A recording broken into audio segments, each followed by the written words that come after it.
Hello again and welcome to another Warhammer 40k Mordy and Glory video. In today's episode we are going to be doing another unit review, this time taking a look at everyone's favourite flame tank, the Hellhound.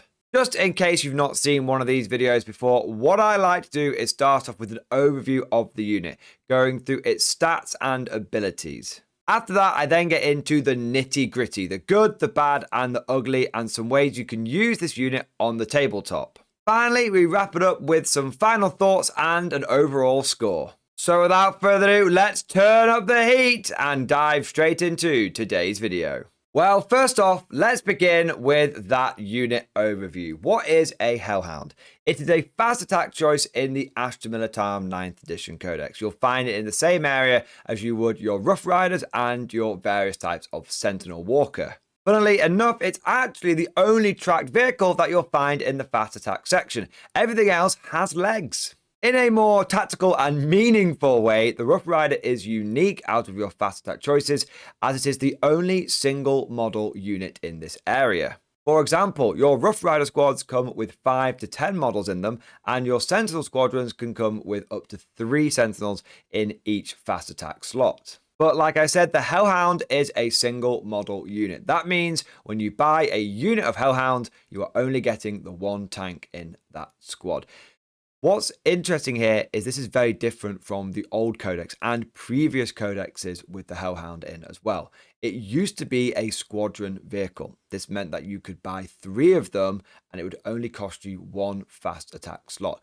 This has now changed. It has lost the squadron rule, and if you are a Longbeard Guard player, or maybe one that is returning to the faction with the new releases, this is definitely something you're going to want to be aware of. I personally made the mistake in my first few games with the Hellhound in assuming that I could take at least squadrons of 1 to 3 of them. That is no longer the case. Now they are single model units and they do not have the squadron rule anymore. As you might have guessed from the name, the Hellhound is a fast-moving, short-range flamer tank. It has got a movement of 12, a weapon skill of 6+, a ballistic skill of 4+, strength 6, toughness 7, 11 wounds, 3 attacks, leadership 7, and a 3+ save. Fun fact, the Hellhound is actually based off the Chimera chassis in the Warhammer 40k lore, so it kind of makes sense that its stat line is very similar to that other armoured vehicle in the Guard. Now, as standard, the Hellhound comes equipped with an Inferno Cannon and a Heavy Flamer. However, you can swap out the Inferno Cannon for a Chem Cannon or a Melter Cannon, and you can swap out the Heavy Flamer for a Heavy Bolter or a Multi-Melter. Like with most Guard vehicles, it also has access to a number of additional upgrades. These include the Dozer Blade, the Hunter Killer Missile, and Armoured Tracks. Circling back round to those weapon stats though, the Inferno Cannon is actually a pretty decent weapon system and has seen a glow up in the new codex. It now has an 18-inch range, it's heavy 2d6, strength 6, AP -2, and 1 damage.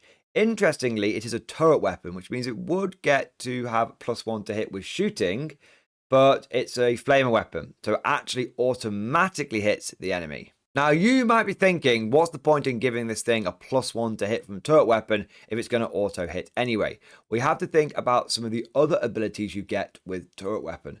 Firstly, it allows the Hellhound to shoot out of combat even if it is tied up and fully surrounded.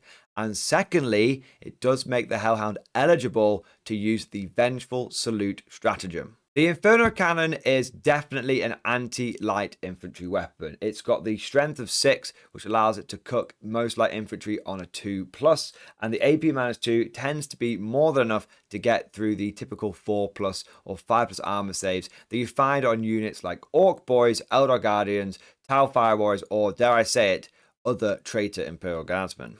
The main disadvantage of the Inferno Cannon is it is very swingy. 2d6 shots can be an average of 7, but there's always a chance that at the worst possible moment, you'll roll that double 1 and only get a little squirt of 2 shots out of your Hellhound. In my experience, these random shot weapons rarely get the double 6 spike when it's meaningful.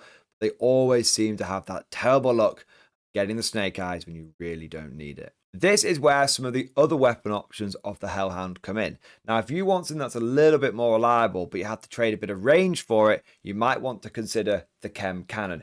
The chem cannon is actually my current favorite weapon to put on the Hellhound, just because I do prefer that reliability. It's got a range of 12 inches, so it is pretty short ranged, but it is heavy D3 plus 3 shots. Suddenly, you're looking at a minimum of 4 shots coming out of this thing and an average of 5. So I really like that reliability. Now, its strength is deceptively low. It says it's only got a strength of 2, but it actually has an ability where it wounds any non-vehicle or titanic unit on a 2+. So really, it's poison 2+.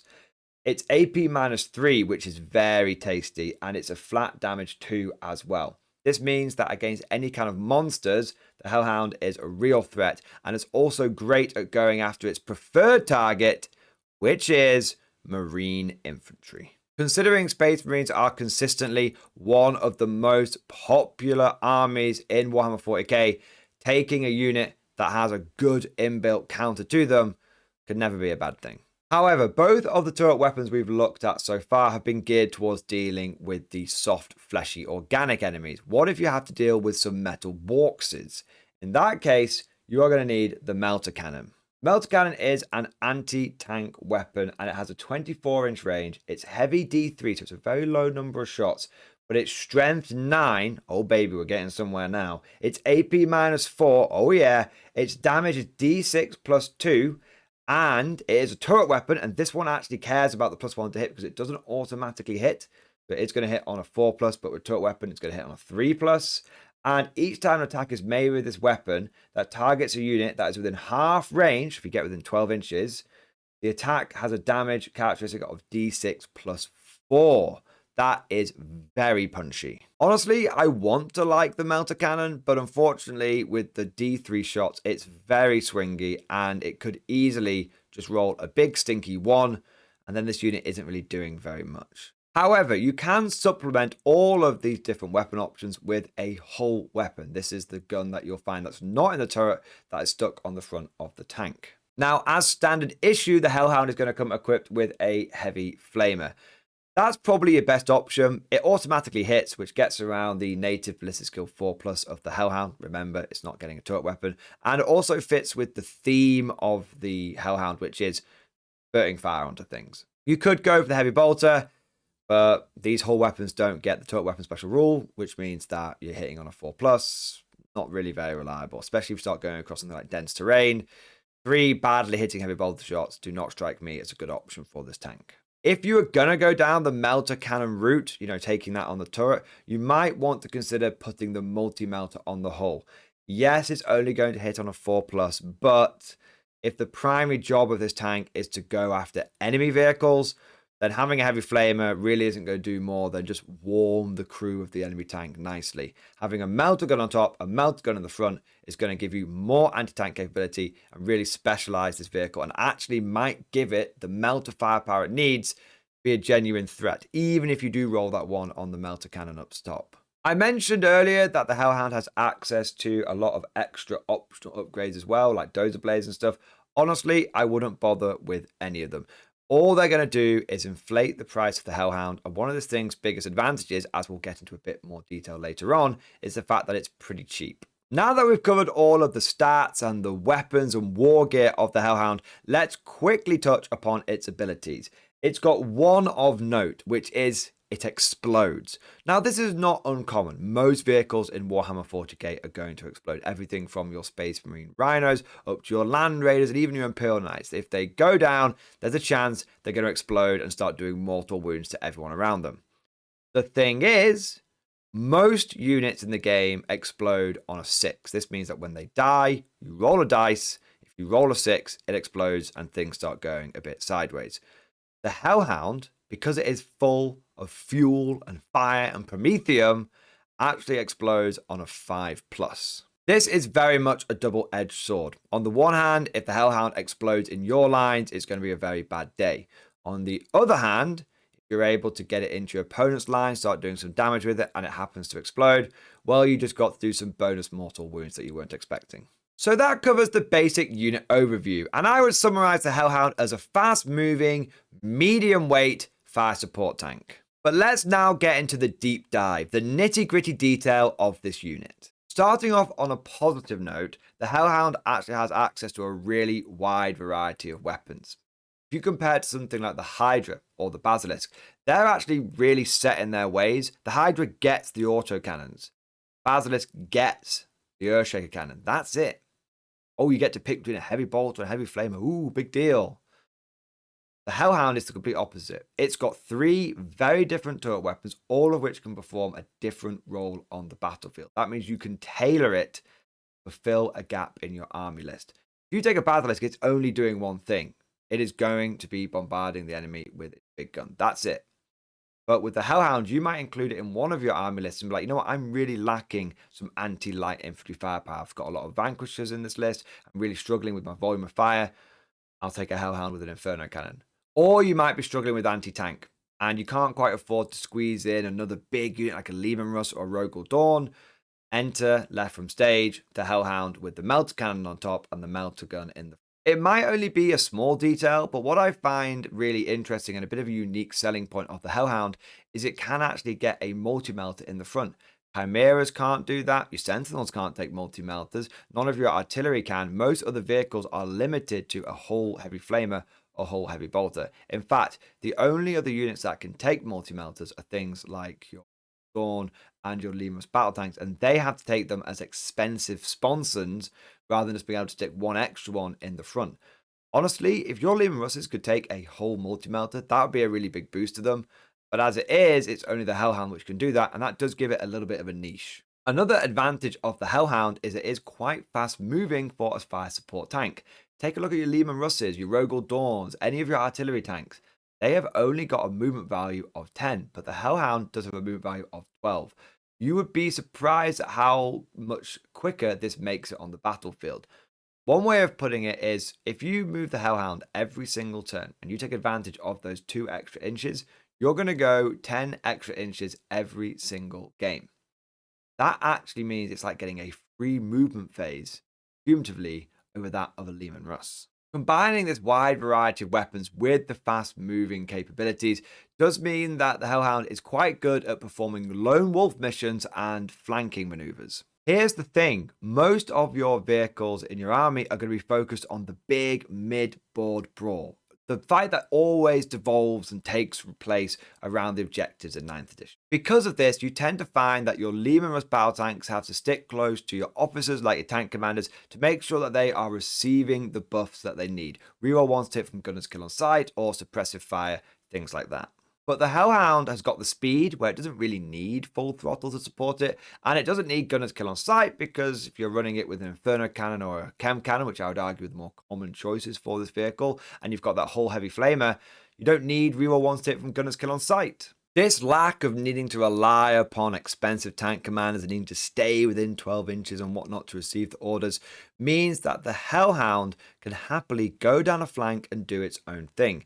You'll tend to find they're really useful in 6 objective missions. In these scenarios, there always seems to be one objective on the far left or the far right that's not really being held by anyone. Maybe your opponent has put a 5-man little sacrificial unit on there and hopes that you just forget about it. The Hellhound can happily speed down that flank, take out the little 5-man unit and secure the objective for yourself. Or if you're playing a mission where there's no one really hanging around on those objectives, or you've managed to secure both flanks, the Hellhound can keep going, really skirt around the edge of the board, and because it's quite fast and you can always advance it, by the time it gets to turn 3 or turn 4, you're able to start threatening your opponent's backfield objective, that one that he has inevitably held with a single small sacrificial squad, whilst the rest of his army pushes forward into the middle of the board. Now, you might say that that sounds like a pretty risky tactic and it might not go off. And you'd be right. But the great thing about the Hellhound is it's pretty cheap. It's only 110 points. That means that you can throw it forward, be a bit risky with it, try one of these flanking maneuvers, and if it goes off, great. And if it doesn't, then you don't really care because you've not lost very much. However, I would just like to point out that just because they're cheap, it doesn't mean they're spammable. If you start putting 2 or 3 Hellhounds in your list, you're actually making them quite expensive. You're directing 300 odd points towards these, what are meant to be cheap expendable units. And I honestly find the Hellhound is best served when you're taking just one of them. You just slot one into your list and you just have it doing its little lone wolf thing. If you start spamming them, then cumulatively, they're going to be taking a lot of points out of your list. Points that will probably be better served going towards other things like battle tanks and more infantry. However, I don't know you. You might love the Hellhound. You might want to spam as many of them as possible. If that is the case, they can serve as quite an effective distraction Carnifex. Some of you might be being a bit confused right now. Carnifexes are a Tyranid unit, Mordian. What are you on about? Distraction Carnifex is an old term, and it refers to a unit that is threatening enough that your opponent has to deal with it, but cheap enough that you don't mind if it dies. Taking a bunch of Hellhounds and just throwing them forward means that your opponent will have to deal with them. They are just threatening enough that if you don't deal with them, they're going to start burning your infantry, threatening your objectives. If they've got melter cannons, they're going to start doing some damage to your tanks. And so your opponent has to deal with the Hellhounds. And whilst they are, your Leman Russ and stuff behind them can start doing the real damage from afar. Unfortunately, like any unit, the Hellhound does have a few disadvantages. Firstly, like I said, it explodes very easily. And if this thing happens to be in the middle of your lines, turn 1, not had a chance to move it yet, and a Tower Hammerhead floats over the horizon and puts a railgun round through it, and it explodes, it's really going to set you back, doing D3 mortal wounds to lots of units within 6 inches. And if I was going to be honest with you guys, this is kind of the typical fate of your Hellhounds. They are going to get picked up pretty quickly and destroyed relatively early on. If you want some examples, go and look at the battle report I did recently where I was using the Tau and my compadre in crime, Traitor Tom, was using the Imperial Guard. He took 3 Hellhounds and I don't think any of them got a chance to fire for shot before they were deleted.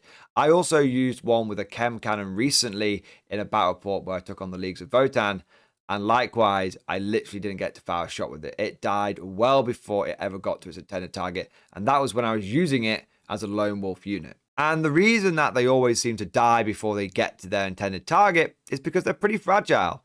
They're based on the Chimera chassis. They have the same stats as a Chimera. Do you see anyone out here using Chimeras as main battle tanks? No, they're too fragile. And so, unlike your other fire support units, like the Leman Russ, which is both long range and has much more toughness and better armor save and more wounds, and unlike your other fire support units, like the Basilisk and the Hydras, which, yeah, have got the same stat line, but can either fire indirectly or, in the Hydra's case, can fire from 72 inches away, so they're never going to be under threat. The Hellhound is fragile, and it has to get up close and personal, which means that it can't rely upon range to keep it safe, and it can't rely upon toughness and armor saves to keep it around either. But to be honest, here is the kicker. Here's the really big problem with the Hellhounds. Just don't do that much damage. If you're lucky, you might get to fire one. Once. Maybe twice. And then it dies. It's got 2 chances to perform. And considering it's equipped with a lot of random shot weapons, you've got that Inferno Cannon and you've got the whole Heavy Flamer, that's 3d6 random shots. That could go from 3 shots, it could go 18 shots. You don't know where it's going to go, but whatever it is, it's pretty unreliable. And then you've got the Chem Cannon, which is a bit more reliable, but at best, you're going to get 6 shots out of that Chem Cannon. At best. The problem is that even though it's fast, the Hellhound has to get there. Unlike a Leman Russ, which can just trundle out from behind some line of sight blocking terrain and just start blasting at the enemy from miles away, the Hellhound might take a turn or 2 to get into range. That's 2 turns that your Leman Russ has probably just been blasting away doing damage. And then when the Hellhound gets there, it might just let out a little wet fart and just do 1 shot from its Heavy Flamer and 2 shots from its Inferno Cannon, do fuck all, and then just die, and then it might even explode, damaging friendly units around it. And so the unfortunate reality of the situation is that if you're including a Hellhound in your list and you've got some spare points left over, might as well take a Leman Russ instead. And if you've only got 110 points in your list and you can't afford to find any more to upgrade it to a Leman Russ, might as well take a Hydra. The Hydra has got the same stats, yet it's putting out 8 shots every single turn, like clockwork, with a great AP, a great damage output, and it hits on 3s because the Hydra has turret weapon as well. If you were to ask me, what would I rather put in my list, a Hellhound or a Hydra? I'm going to pick the Hydra every single time. And on that rather dreary note, we're going to get to the final score with Mordian's hot take. And unfortunately, I am going to have to give this thing a 5 out of 10. Now, that is the definition of a middling score. And the reason I haven't given it higher and I haven't given it lower is quite simple. Yes, there are better choices than the Hellhound. You could take a Hydra, you could just spend more points on Leman Russes, of course. But it's not inherently a bad unit. It's not like including servitors or like a regimental priest in your army. Those things are actively going to hold you back. The Hellhound can be included in your force. It can have a game plan. In certain battles, it might end up even being your MVP. It has play. It's just, unfortunately, it's massively overshadowed by some of the other units in the Codex. Think about what I was saying throughout this video. It had all of these positives, had all of these factors in its favor. It's just unfortunate that, quite frankly, there were other units in the Codex which can do the same job a little bit better. But that's just like my opinion, man. Let me know what you guys think down in the comment section below. I know that there are a lot of Hellhound fanboys out there. I personally, just from a rule of cool, from an aesthetic point of view, I love the Hellhound. Both the old sculpt, the new one, and the Forge World one. They always look fantastic on the battlefield. They're definitely a cool unit. It's just a shame that they've never really been that good tactically. But that's just my opinion. Like I said, what do you think? Get your thoughts and comments down below. I hope you've enjoyed today's video. If you have, please make sure you smash that like button like it is a big titty out our girlfriend. And of course, subscribe to never miss an episode. Now, if you found today's video particularly helpful and you want to go the extra mile and support the channel even further, then please consider becoming a channel member or Patreon supporter. One of the big perks for becoming a channel member or Patreon supporter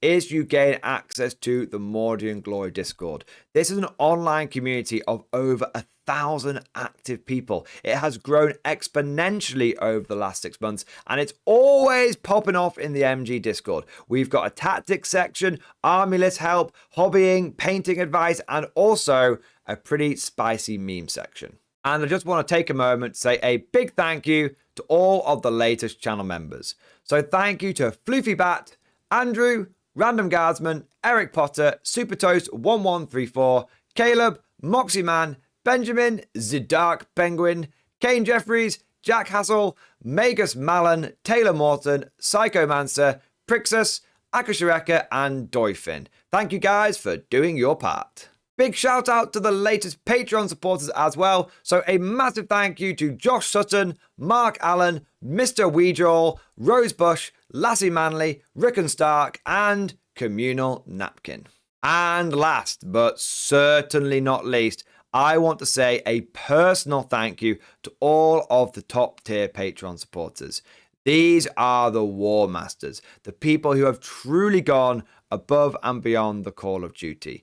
So a massive thank you to Alan Blunt III, Bonbon Vert, Josh Sutton, Mark Panconi, Ridemaster 134-1, Ross Miller, Swordfish Trombone, John Stubbs, Nick Walsh, Diesel Fox, Tom Sutton, and of course, Sly Varney.